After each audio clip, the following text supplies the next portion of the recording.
Let's roll. What's he doing here? We have a truce. I didn't even bring any weapons. Here, check my pants. No. It's all some evil plot, man! That doesn't look very safe. Yeah, I know. That's why I'm having you do it. I'm dizzy and I have serious short-term memory loss. I can destroy them once and for all! Don't laugh with me, you're ruining it. Let's frame our statements with, when you do this, it makes me feel this. Give me back my robot. Or what? That's a fair question. The Robo-Apocalypse is nice!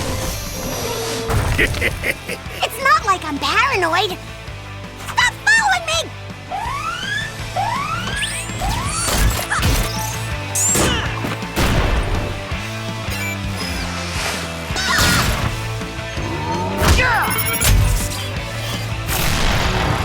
Lucky thing I always have a plan B.